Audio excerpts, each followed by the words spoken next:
Good evening, welcome to News Night. And tonight, MC for Etiwa East escapes jail term by paying fine after he was convicted for contempt of court for continuing with what the court saw as illegal mining on a disputed concession.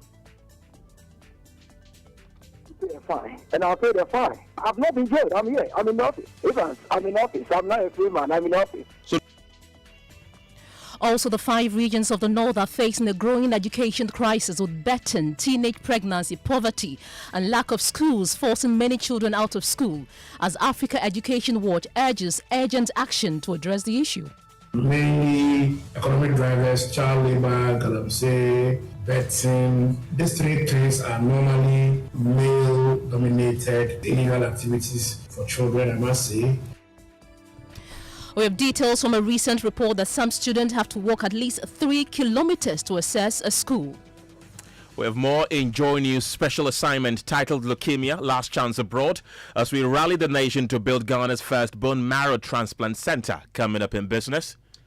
U.S. government to press ahead with freeze on foreign assistance to Ghana until progress is made on restructuring debt. In sports, and in sports, Ghana's head coach Atuado welcomes friendly march against Germany, emphasizing the Black Stars' readiness for the big test come March 30. And a bit later, the new sound of Christmas, how Ghana's blend of rhymes, highlife and Afrobeat is giving the festive season a fresh modern rhythm. Details of these and many other stories coming up in the next 1 hour. My name is Kenneth Jesse. My name is Pale Ofuri. Join us. Be a part of this show by sending us a WhatsApp on 055 11 11 997. Details shortly. And this is where we begin tonight as the District Chief Executive Officer for Etiwa East, Ernestine Team, escaped jail term by agreeing to pay a fine after he was convicted for contempt of court for continuing with what the court saw as illegal mining on a disputed concession.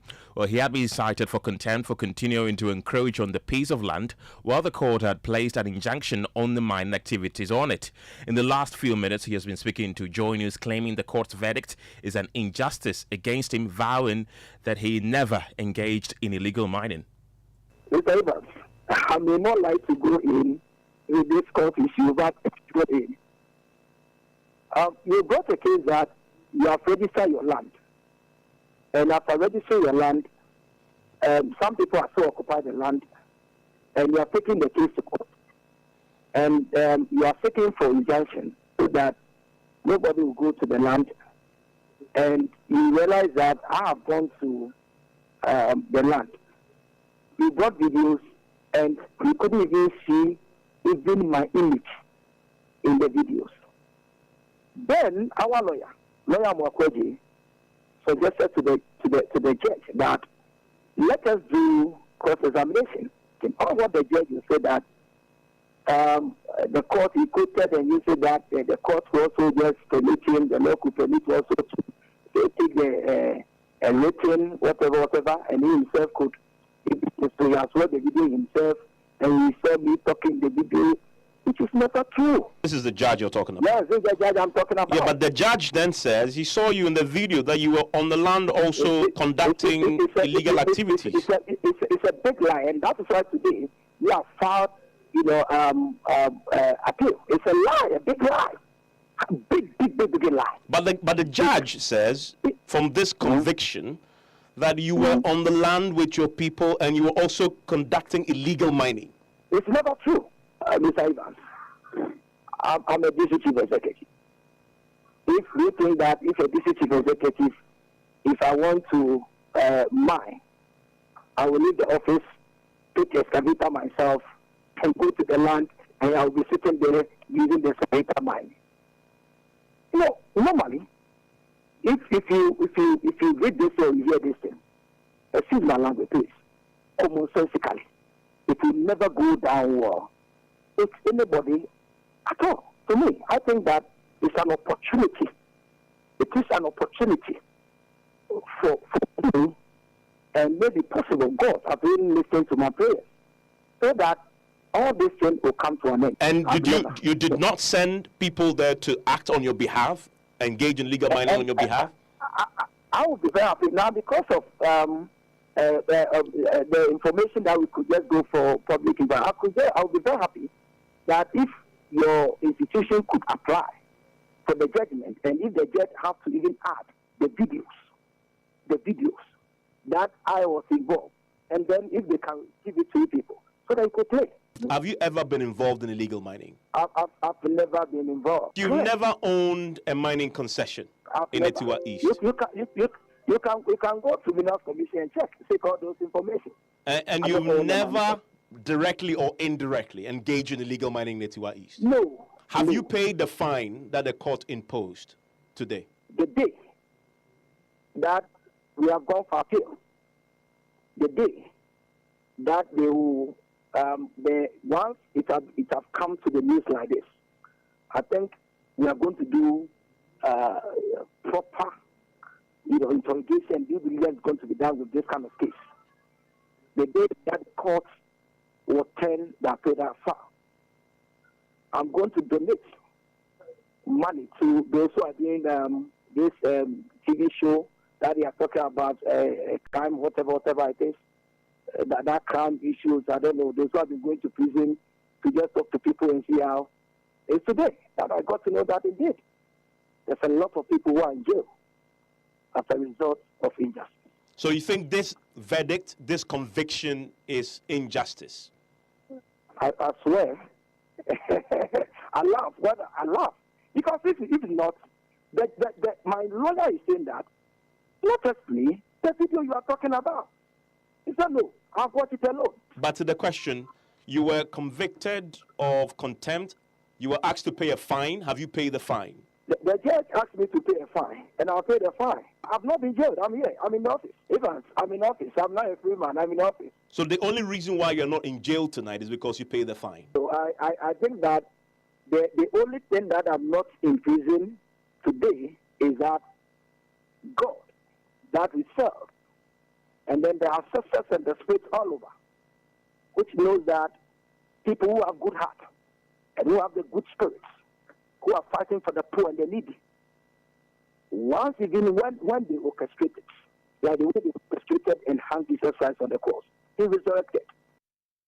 So that's the DC for Etiwa East, Ernest in team, speaking to JoyNews senior editor Evans Mensah a while ago. Let's stay in the Eastern region and speak to our resident correspondent Maxwell Kudako, who's joining us right now. Maxwell, you have been gathering some additional information on this case and how the DC came to be convicted. Tell us the background to this. Well, the plaintiff filed a case on a parcel of land at Ankasi. The plaintiff claim is a licensed miner who owns the concession, and he has been disposed of the land. He's been dispossessed of the land by some illegal miners, and he believes that those illegal miners are associated with the municipal chief executive. So he sued. And matter was proceeding.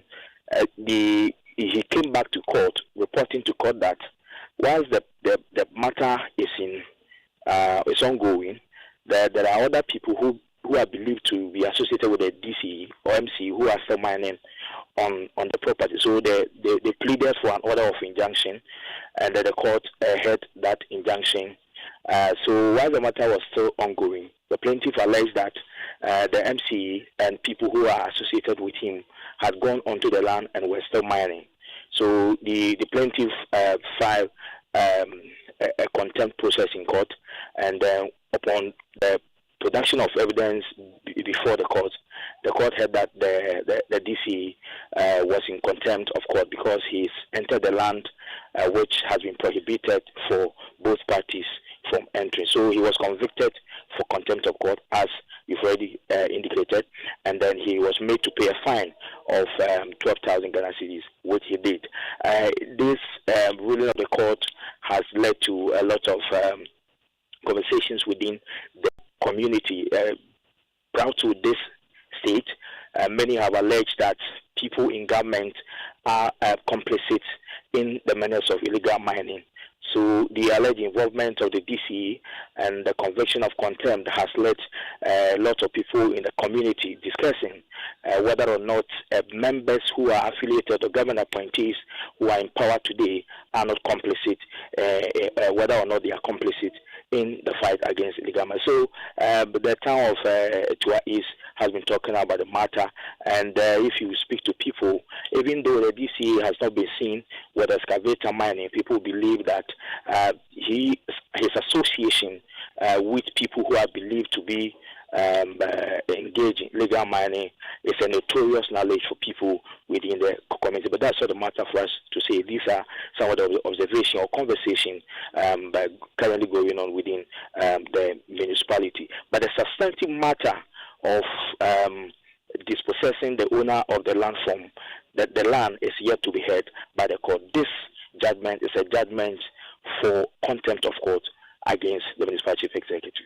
Maxwell Kudoko, thank you very much. Let's bring in Ken Ashigbe, who is the convener of the Media Coalition Against Illegal Mining. Thankful for your time this evening. The DCE denies any involvement in illegal mining, but as we speak tonight, he's a convict because he entered the disputed land, which he himself says was being degraded by illegal mining. How should this be handled by the president who appointed him? Do I have Mr. Ken Ashigbe on the line? Yes, good evening. Good evening. Right, I was asking, the DCE denies any involvement in the illegal mining activity that he was convicted for, but of course, he is now regarded as a convict. I want to find out from you how the president should handle this. I am hoping that His Excellency John Mahama will be different from Nanadu.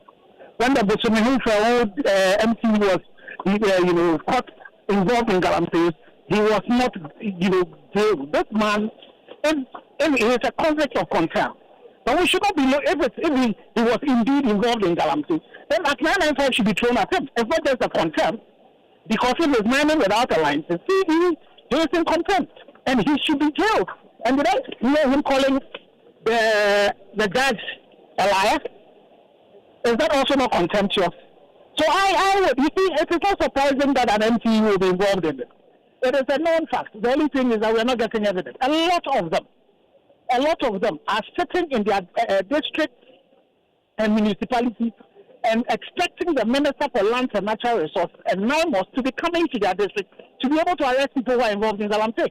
What are they doing as the representative of the president? So for me, what we would use now is the fact that he's an ex-convict for contempt, and definitely His Excellency the President should be taking his job from him, because he should be the one who should be dealing with the issues of illegal mining and not be finding himself in contempt. And what is the contempt? The contempt is that he's gone to a land where mining is taking place, and if he does not have a license from the Minerals Commission, then he's mining illegal. And so the fact that he's been charged for contempt in itself is an acceptance of the fact that he was engaged in illegal mining. And if he is engaged in illegal mining because of the contempt, then we should throw Act 995 at him. And he should be, now he is sitting back and, saying he's not in jail. He has to go and overturn the contempt. Otherwise, he's guilty of mining illegally as per the judges, as per the ruling of the judge. And the truth of the matter is that a lot of the MPs are either DCs, are either complicit or incompetent, because they are sitting in districts in which these things are happening.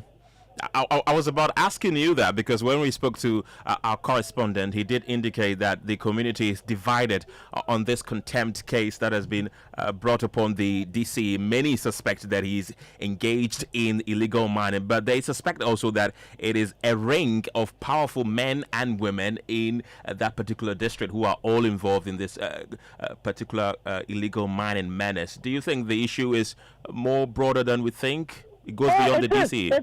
You see, the elephant in the room is the fact that politically exposed people, people of influence, are all involved in Galamsey. And the president himself has talked about getting at the kingpin. And so for this particular case, the president should be asking him to step aside.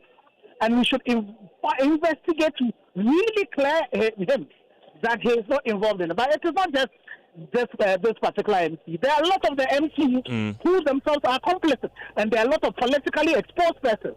When we met the president at the CSO's engagement, it was one of the questions I asked. What is happening to the Akonta mining case? What is happening to the people who have named people in Jubilee House who were named in Professor Martin's case. What is happening to the two NDC executives that Iyoko is supposed to be looking at? There are several of them. This is just the tip of the iceberg. And for me, I think it gives the president an opportunity to be able to help the Minister for Lands and Natural Resources that currently now is running with 9 months trying to do all of this.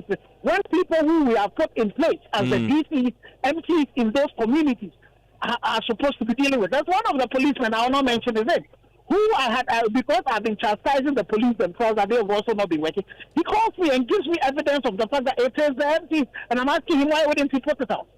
We should ask the MC and DC of Dunkwa, for example, why is it that they are giving tanks to excavators that have not, Minerals Commission itself has not properly tagged to be able to be doing mining? Are they telling us that all the people they have issued those tags to are all mining legally? So our MCs and DCs are major part of it, and it's not only them. It is a lot of the politically exposed persons. It is a lot of the rich and influential people who are just making the work of His Excellency and the Minister for Lands and Natural Resources very difficult for them. Right, Ken Ashigbe is the convener of the Media Coalition Against Galamsey. Thank you. Well, tonight, betting and gambling, early pregnancy and grinding poverty are stealing the future of children in northern Ghana, pushing them out of school and onto the streets. A new Africa Education Watch report says over 3,500 pupils have dropped out of school across the 5 regions of the north, with older adolescents hardest hit and boys accounting for nearly 60% of those affected. The report also reveals that entire communities still lack schools, forcing children to walk an average of 3 kilometers just to access basic education, a distance many never make. My colleague Michael Ashali has been studying the report and joins me in the studio with details. Michael, let's start with the 5 regions and the breakdown of the number of dropouts. So we know that a total of 3,536 individuals in 2025 alone have dropped out, with the northern region leading with 1,219 of those, followed by the upper east region where you have 1,309. I beg your pardon. So upper east rather will start.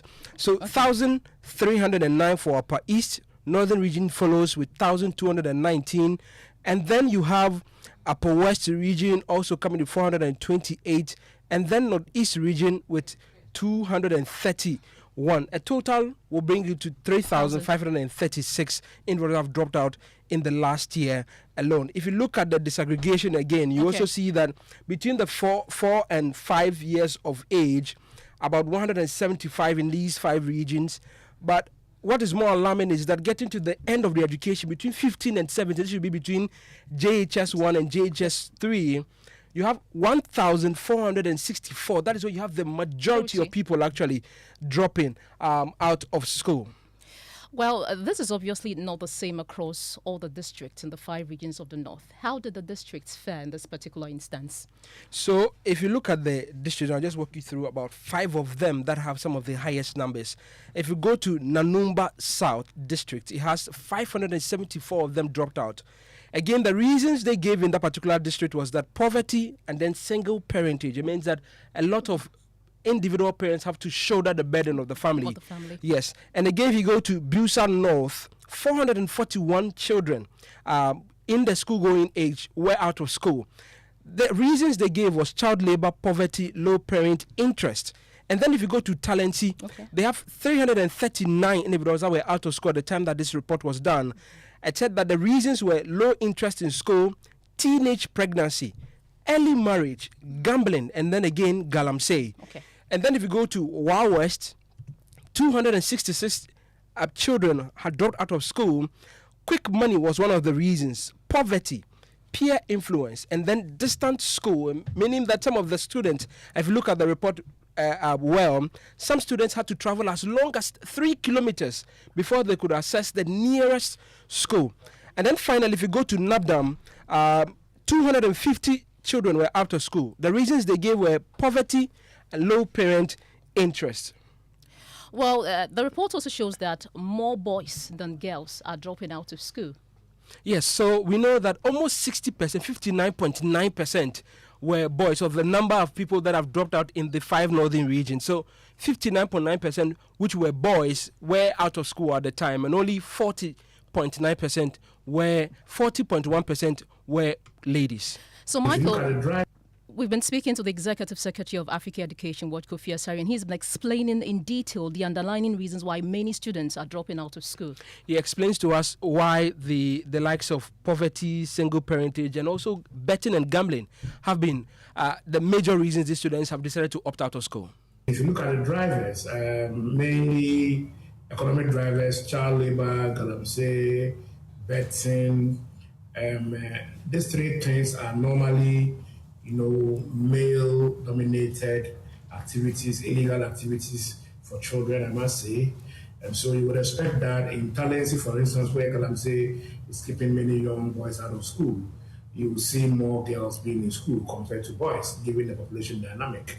In urban or peri-urbans, like in Busa North, you go to Nanumba South, you go to Bushegu, you see the trend that where the drivers are economic, mainly betting, galamsey, some form of abubuya, etc. You see that in these 3 key economic activities that we are recording in the census, the boys are the major participants in them. And so that perhaps explains the dynamic we are seeing in the northern regions. And Kofi Asare says although government has a policy that makes basic education compulsory, it is not being enforced. I must admit that, yes, parental responsibility is key. We've seen that there are some communities where, even though there's a school, parents are not minded to enroll their children in the school. And this is where we need Parliament to come in here. And I must say that, yes, we work closely with Parliament, and we are going to have an engagement with Parliament on this census early next year. In 38(2) of our Constitution, there is provision for free compulsory universal basic education. We've been doing it for 19 years, since the Acute started. The challenge is that Ghana has still not mastered the courage to declare basic education compulsory. The discussion always within the political corridors has been that, well, how do we declare basic education compulsory when we've not provided adequate schools, for instance? But the reality is that no country in this world has adequate schools, has adequacy in any education inputs required to deliver education service. It starts from somewhere. Let's get on to the telephone lines right now and speak to the MP for Talensi, Daniel Mahama. Glad you could join us this evening. Your area has been cited as one of the hotspots for school dropouts. A staggering 339 students dropped out during this survey. And issues like early child marriage, teenage pregnancy, galamsey, gambling, and lack of interest in school are contributing factors. As an MP, what are you doing to address these issues so that your constituents go to school? Yeah, thank you. Yeah, please the name again, your name? I am Kenneth Jesse. Okay, but Kenneth Jesse, please, thank you very much for your opportunity, and thank you to the people of Talensi. Yeah, this school dropout has become something issue that we have all been complaining and discussing about. Like the earlier man said, and you also actually repeated on this things. The causes of the school dropout actually is about, one is that access to school in some area, the distance is a problem. And two, we talk about this mining that have come into Talensi. It's also a factor. During vacation, these students, some of them found themselves to go and do the mining activity. So when they get some money, and then after that, when school is open, it becomes a problem for their parents to force them back. And that has become one of the major issues. And seasonal farming, too, is also a problem in Talensi. During the rain season, these are parents, we have to assist them. When we're young, we used to do it, but so that's a force we have to go back. Some people, when they drop out within seasonal farming, to assist their parents, going back to school is a problem. These are the factors actually that is causing the school dropout in the area. But truly, I think mining has become a problem. Why do I say so? When they were writing the DC, I went around. you could see that the male enrollment in the school was so low compared to the female. And it is these males who actually go to do this mining activity. So in Tennessee, we are trying to put in some measures that will actually improve on it. And these are things that we are doing education, public education, to tell parents about the need of the children to go to school, to let them know that the gold is just a silver plate, which will not last forever. It's something that have just come, and within a period of time, it will not be there. So when a child is not educated, you have a problem in future. And then we are trying to also make sure we work on our lower primary, that the children picks up in the earlier stage, so they have an interest in school. You know, that people will actually don't mention it, but that is a factor. In the lower primary, if it is not well equipped and the child actually does not pick on at the lower primary, well, the child doesn't have interest in school. But if a child is actually, he picks up at the lower primary and is good, he found school as an hobby and not something that he attends to. But anytime he's in school, when they ask a question, he cannot answer, and the colleagues will be laughing at him or her. It is also a major cause of school dropout. And I encourage that for that reason, the government should, the Ministry of Education, to make sure that the lower primary education becomes something so important that we'll equip all the schools so that the lower primary, the children can pick up. When we do that, it will actually also prevent school dropout. Daniel, there are other challenges as well, teenage pregnancy, early marriage, and gambling. What are you doing to solve these issues?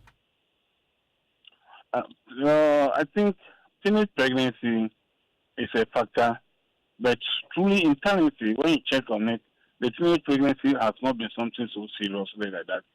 And early marriage, because of education, it has actually gone down with that. But gambling is something which I cannot testify to in Tennessee. For gambling, it is something that is not real in our area. So it is only the mining that is a problem, and then teenage pregnancy, when you check, it is also an issue, but not so much. And then early marriage is a factor when the child is a dropout. But because when they were going to write this DC, the whole Tennessee only had two places that we had children who were pregnant.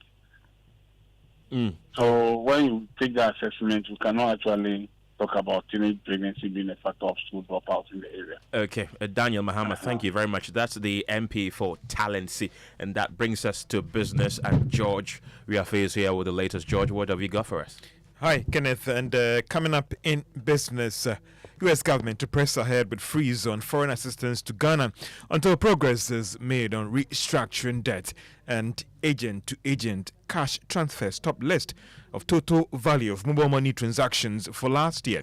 The business news on Newsnight is brought to you by MTN Business. Welcome to the new world of business. Kingdom Books and Stationery, your number one-stop shop for all your office essentials, and Syntex tanks and Pepsodent, Herbal and Charcoal. You're welcome back to business on Newsnight. Now, U.S. government has revealed that it has no plans of reviewing the freeze on donor assistance to Ghana until progress is made on restructuring. Is that the U.S. earlier this year announced a decision to freeze all forms of support for Ghana, including grants and technical assistance. Now, speaking at a media roundtable in Accra, the U.S. State Department Deputy Assistant Secretary for West Africa, William Stevens, says the decision is in line with America's laws. And I will say that the Mohammed administration has made several key payments to American companies in the last 6 months and has been working on restructuring bilateral debt. So the government of Ghana defaulted funding from Exim Bank a few years ago. I can't remember which year, but a few years ago. And we're in the midst of restructuring that debt. But as long as there's a bilateral default, we aren't able to give additional funding directly to the government. It's a law. And so we're working on that. We're hopeful that we'll get that done shortly. U.S. State Department Deputy Assistant Secretary for West Africa, William Stevens. Now, the Bank of Ghana is insisting that its non-interest banking model is not restricted to any particular religious faith. The central bank, in a set of questions and answers released today, said the service is available to any individual or business that is interested in this banking model. The central bank earlier this month released a set of measures that will serve as guidelines for this new banking model. Now, some market watchers have actually described this non-interest banking as Islamic banking. Now, agent-to-agent cash transfers actually topped the list of mobile money transfers for last year. This was captured in the latest financial payments data released by the Bank of Ghana. There is more in this report. Monetary transfers done by mobile money agents still topped the list in terms of transaction types for last year. It accounted for more than 30% in terms of the total value of mobile money transactions for the year. It was followed by third-party transaction and cash-out transactions. Some industry watchers say the development showed that more persons and even businesses may be relying on these mobile money agents for various transactions to be done for them. Data again showed some significant jump in all of these transaction types in terms of value over the past 2 years. Again, the report showed monies held on wallets that has been kept with commercial banks as deposits reached 27.2 billion cedis ending last year. This actually represents almost 50% jump from what was recorded in 2023. Active mobile money agent for 2024 stood at 23.5 million. And that is a Business Desk report. Meanwhile, banking and finance lecturer at the University of Ghana Business School, Dr. Benjamin Amwa, said the development shows that more and more people are confident in this platform. What this is telling us is that our system is finally accept mobile money. We are finally going day in, day out confidence about system of transferring money and making use of money. It's about acceptance of this digital system of transacting. No wonder we are seeing these heavy numbers. So it is good for the country and it is good for the economy because we are accepting it and we are making use of it. Banking and finance lecturer at the University of Ghana Business School, Dr. Benjamin Amwa. The Bank of Ghana data showed that for last year, the total value of mobile money transactions reached a little over 3 trillion Ghana cedis. Now, President of the Canada-Ghana Chamber of Commerce, Linda Vanassi, has actually is asking government to further take a look at scrapping what she describes as nuisance taxes that continue to burden businesses. She made this call at the Chamber's end-of-year gathering program. I still believe that the government needs to do a bit more in creating the enabling environment for business people. What do I mean? First of all, even though there's some taxes, the taxes are still a lot. I believe we need to stabilize the exchange rate. The fluctuation is actually affecting businesses. So we need a more stable rate, and we need men involved in more develop the infrastructure. Linda Basanani is the president of the Canada-Ghana Chamber of Commerce.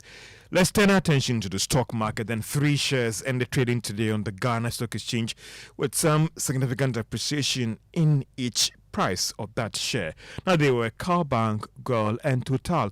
Now, more than 1 million shares also exchanged hands at the end of trading on the Ghana Stock Exchange. If you had invested on the market from January this year, you've made almost 100% on your investment, far higher than what other investment tools are currently offering on the market. And that's all for business on News Night. Back to you, Kenneth. Well, thank you very much, George, for bringing us the latest in business. It's now time for sports, and Musbao, who has been on leave for a long time, is back. But before Musbao joins us, though, imagine carrying your 2-year-old child on your back through airports and forced to raise tens of thousands of dollars for a bone marrow transplant abroad, and later returning home after countless medical interventions in India and Singapore to watch that child die. Well, that is the sad story of a mother whose son fought acute leukemia. cancer of the blood. Listen to excerpts from JoyNews' latest special assignment documentary, Leukemia, Last Chance Abroad, produced by Emmanuel Jivenu. If I had married and I had not given birth, oh, this woman has not given birth, and I gave birth to watch him for 4 years, to suffer. It felt like a bad joke on 1st April. It was like a very bad, terrible joke on 1st April. Of all the pranks on 1st April, that 1st April was no prank for Elizabeth's family. For her, motherhood came with a gift, and then with grief. Her first child, Jason, was diagnosed with acute lymphoblastic leukemia before his 2nd birthday. Treatments began in Ghana. I said, we pray. She said, yes, we pray hard. But cancer is cruel. After 2 years, it returned. The only option left, a bone marrow transplant abroad. If we were now starting it, maybe we would have gotten the money you're asking for. But after 2 years, cancer treatment is not cheap. The fight was no longer private. The 20 cities. Some people sent as much as 2 cities. India was cold, foreign, and overwhelming. Bone marrow they've put in his body, it's already at 98%. So she looks at it and she's like, we've done it. We are there. Yeah, we are going. I was just happy to be coming out. November, Jason finishes eating. He says, Mommy, my stomach. This boy starts screaming. And I called Dr. Tego and said, Lily, the cancer is back. Oh. She said, Jesus, not again. I said, Dr. Tego, we are heading towards clinical trial. She said, yes. All the things I had gone to do in India, from smuggling rice cooker pots into the ward to cook for my son, to chasing people around with bills, cancelling bills, I'm going to do it all over again. The only country that was left was Singapore. At the time, I didn't have 2 cities. I didn't have shishi. You cannot see what's going on. With help from sponsors, Elizabeth made the trip. In Singapore, things only got harder. So they took a vote and they decided that it wasn't the best use of their medicine. So Jason lost. So what that meant was that was the end of the road. Jason has fought so hard, but it's time to let him rest. Jason returned to Ghana to spend his final days. And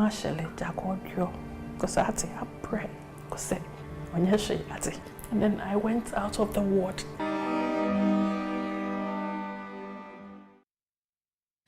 Well, meanwhile, chairman of the Leukemia Projects Foundation, Chief Al-Hassan Andani, says the country needs an estimated $10 million to build a world-class treatment center.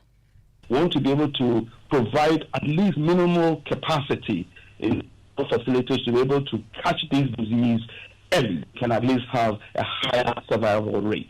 And look, I mean, I think we have gone through the numbers in terms of the structure, equipment, but anything up to about $10 million is what we're estimating to bring it up to a global standard.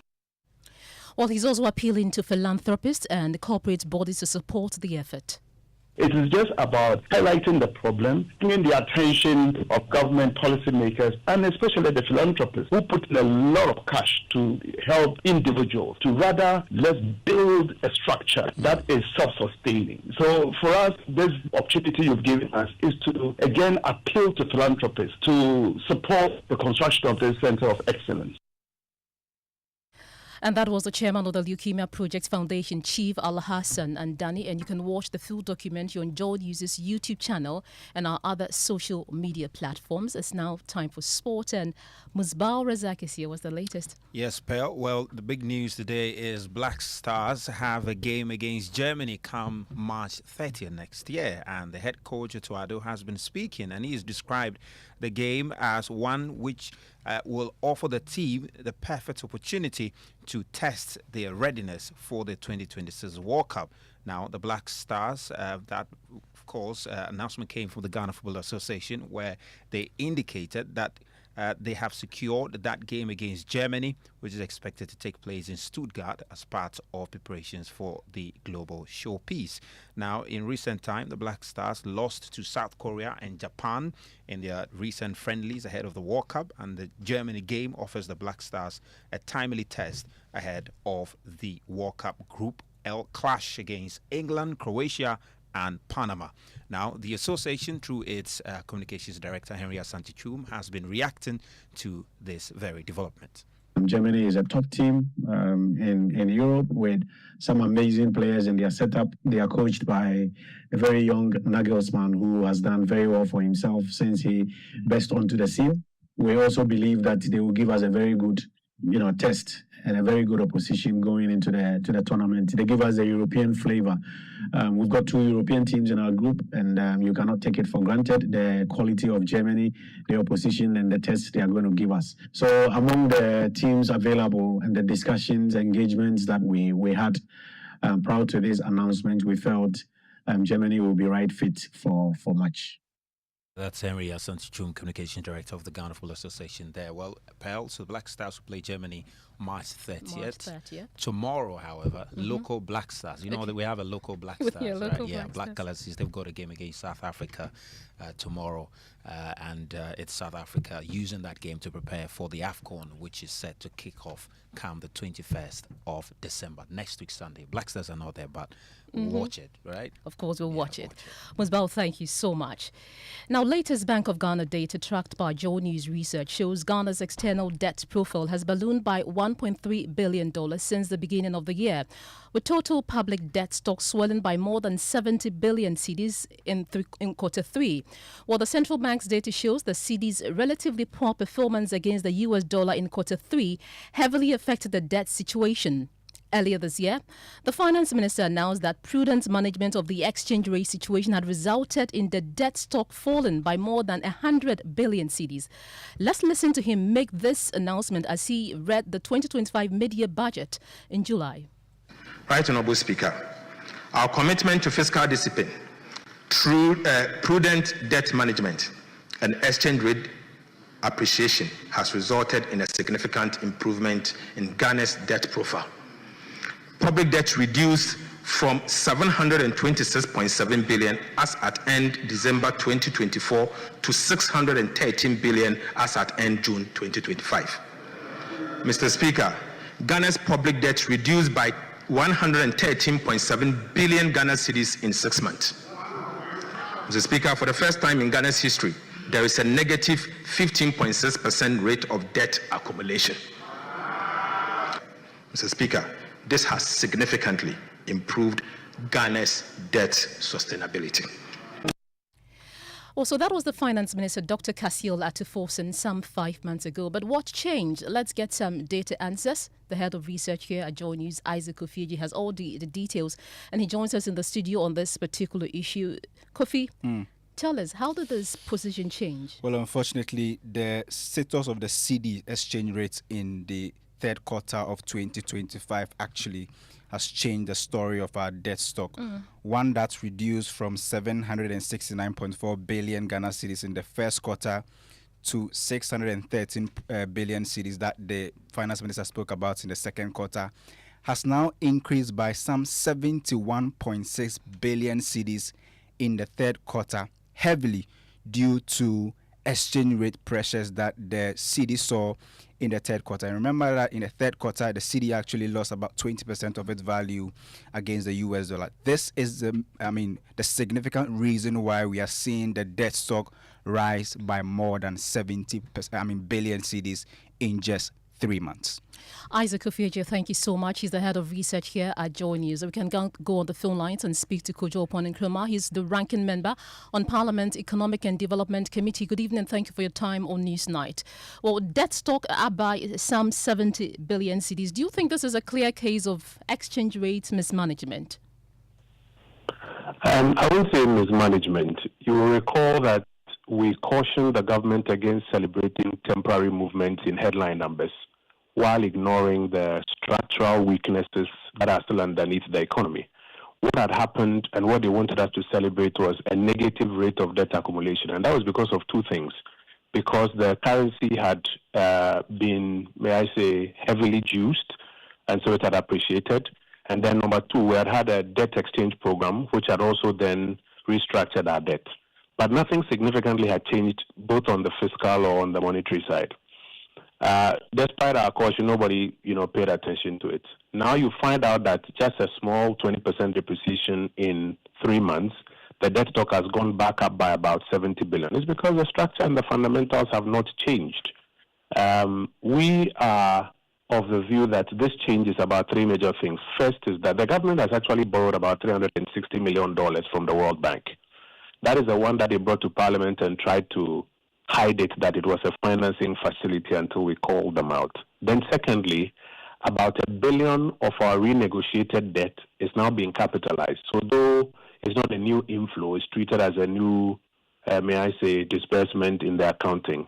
But even if you account for those two, you still have about a 50 billion CD change in our debt stock, which is mostly because of the appreciation of the currency. And this is why several years ago we kept making the point that the propaganda by the NDC that once the debt stock has changed, you must show projects you have done with it, is not holding fidelity to the truth. At that time, they disputed it. Today, we're applying the same rule. Then everybody will be asking them that, so this change in 70 billion CDs in our debt stock, show us the project that you've done with it. And that won't be a fair analysis. So it's their own propaganda that has now come back to haunt them. Other than that, what would have happened is that it is a change in the currency position mostly that accounts for about 50 billion by our estimates. Another 360 million because of the World Bank IDA facility, and about $1 billion because of the capitalized restructured items on our old debt stock.